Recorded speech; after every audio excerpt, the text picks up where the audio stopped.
Friends, कल हम लोगों ने पेशी शारीर पढ़ा था। तो आज हम लोग क्रिया शारीर का चैप्टर नंबर 1 पढ़ने जा रहे हैं।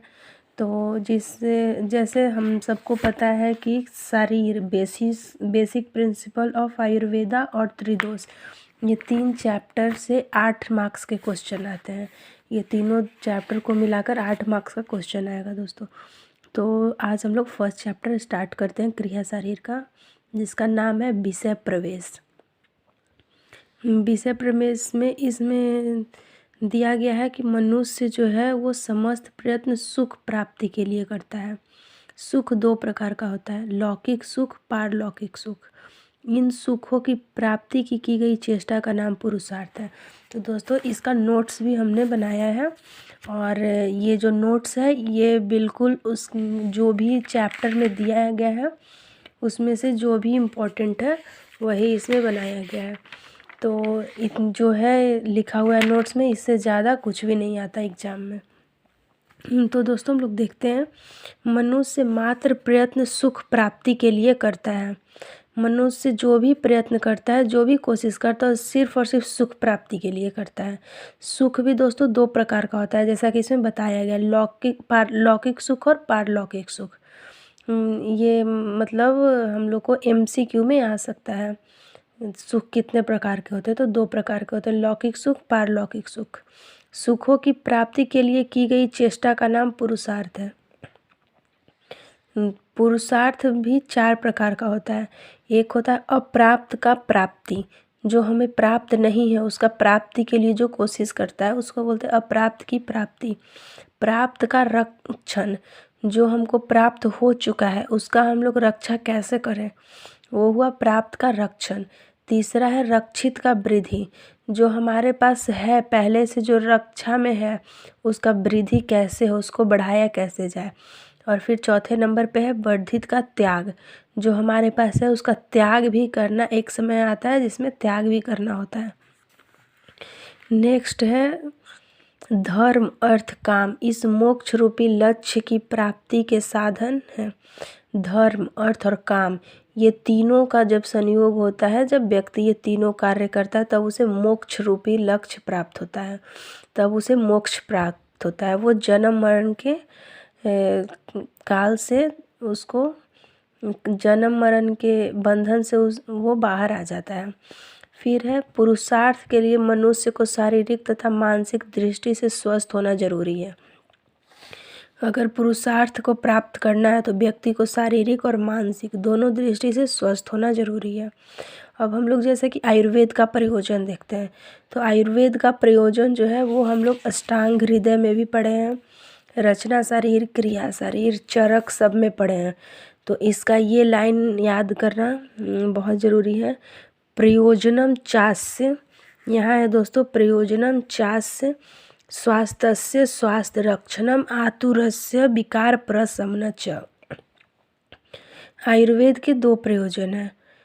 आयुर्वेद के शास्त्र में 2 प्रयोजन बताए गए हैं, स्वास्थ्य मनुष्य की स्वास्थ्य का रक्षा करना तथा रोगी मनुष्य को रोगों से निवारण करना।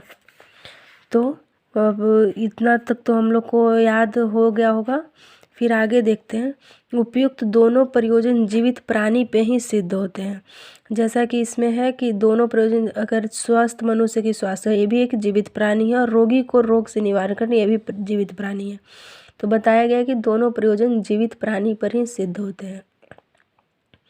जिस विज्ञान में आयु के संबंध से ज्ञान प्राप्त हो उसे आयुर्वेद कहते हैं। तो क्वेश्चन आ सकता है आयुर्वेद किसे कहते हैं?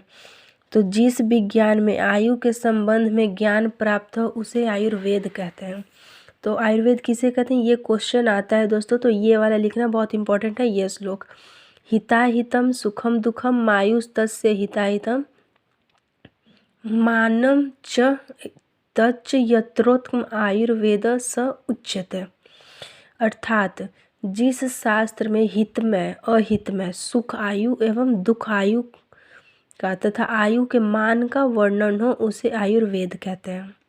तो आयुर्वेद किसे कहते हैं? ये हमारा चरक, अष्टांग, क्रिया, रचना, ये सब में है। तो ये याद करना मतलब कि कॉमन है, ये तो पढ़ते पढ़ते यूं ही याद हो जाता है। फिर है शरीर, इंद्रिय, मन तथा आत्मा के संयोग को आयु कहते हैं। आयु किसे कहते हैं? जब शरीर, इंद्रिय, मन और आत्मा जब चारों का संयोग होता है तब उसे हम लोग आयु कहते हैं। ठीक है, तो अब आगे देखते हैं।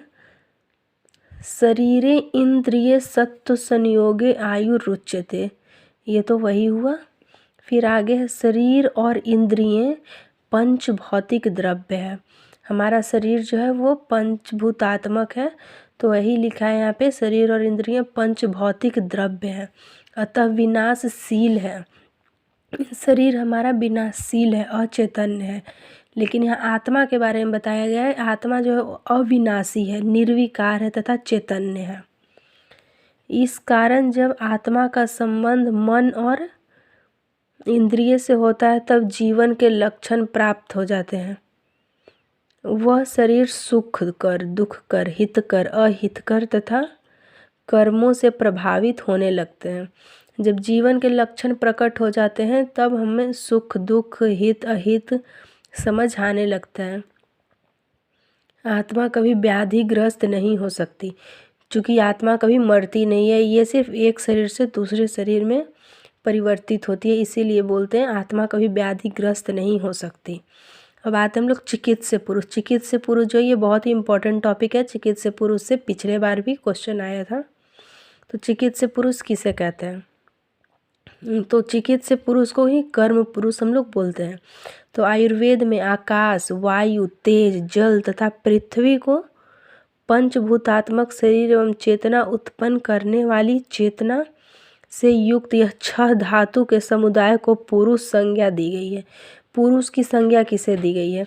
तो इसमें ये जो 6 धातु बताए गए हैं पंचभूतात्मक, ये 5 हो गए और एक छठा हो गया चेतना। जब ये 6 का समुदाय होता है तब पुरुष का संज्ञा दी जाती है। पुरुष का संज्ञा मतलब हम लोग कह सकते हैं कि वो चिकित्स्य पुरुष है। चिकित्स्य पुरुष को ही हम लोग कर्म पुरुष कहते हैं। तो जैसा कि हम लोग जानते हैं कर्म पुरुष के जो गुण होते हैं, कर्म पुरुष के 16 गुण होते हैं। 16 गुण कौन कौन से होते हैं? सुख, दुख, इच्छा, द्वेष, प्रयत्न, प्राण, अपान, मन, संकल्प, विचारना, स्मृति, विज्ञान, अध्यावसाय तथा विषय उपलब्धि, ये 16 कर्म पुरुष के गुण होते हैं। कर्म पुरुष के गुण ये पदार्थ विज्ञान के दूसरा चैप्टर में भी है, ये कर्म पुरुष के गुण याद करने के लिए। कर्म पुरुष को ही हम लोग चिकित्सकाधिकरण कहते हैं। तो फिर आगे दिया है आयुर्वेद शास्त्र के अनुसार दुख का नाम ही रोग है। अगर व्यक्ति दुखी है इसका मतलब वह रोगी है। रोग का मतलब ये नहीं कि वो व्याधिग्रस्त हो, वो उसे ज्वर काश हो तभी वो रोगी है। अगर व्यक्ति दुखी है इसका मतलब वह रोगी है। जन्म, मृत्यु, भूख, प्यास, निद्रा ये स्वाभाविक रोग है। यह कोई भी हालात में होना ही होना है। अगर व्यक्ति जन्म ले रहा है तो वो मृत्यु भी उसकी होगी। भूख, प्यास, निद्रा ये सब स्वाभाविक रोग है। फिर आगे देखते हैं ज्वर काश। ज्वर और काश ये सब जो होते हैं वो शारीरिक रोग होते हैं। क्रोध, शोक, भय ये मानसिक रोग होते हैं। यहाँ तक तो हो गया। और सबसे इम्पॉर्टेंट इस चैप्टर का टॉपिक है तन्मात्राएँ। तन्मात्राएँ कितनी होती है? तो देखते हैं तन्मात्राएँ 5 होती है। शब्द, स्पर्श, रूप, रस और गंध। शब्द तन्मात्रा से आकाश की उत्पत्ति होती है। तो हमारा ये है आकाश, वायु, तेज, जल, पृथ्वी, ये है पंचभूतात्मक से पंचभूतात्मा है।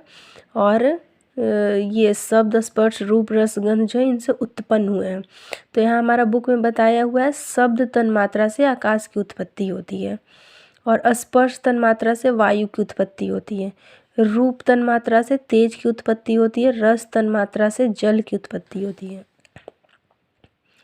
और गंध तन्मात्रा से पृथ्वी की उत्पत्ति होती है। तो जो गति करता है वायु महाभूत है। तो जैसा हम लोग जानते हैं वायु जो है वो गतिशील होता है, विचरण करता है। तो जो गति करता है वो वायु महाभूत है। और क्रियाकर महाभूत जो क्रिया करता है हमारा शरीर में वो होता है जल, तेज और वायु। जल, तेज और वायु जो है क्रियाकर महाभूत के नाम से इनको जानते हैं। और सहायक महाभूत में आ जाते हैं पृथ्वी और आकाश। तो दोस्तों आज का ये चैप्टर जो है विषय प्रवेश छोटा सा चैप्टर है, जो कि 3 चैप्टर को मिलाकर 8 मार्क्स के क्वेश्चन आएंगे, तो वो 8 मार्क्स में से इसको भी करना बहुत ही ज़रूरी है। तो आशा करते हैं कि ये चैप्टर समझ आ गया होगा। और कल हम लोग अब रचना शरीर का पहला नंबर चैप्टर शारीरोपक्रम पढ़ेंगे।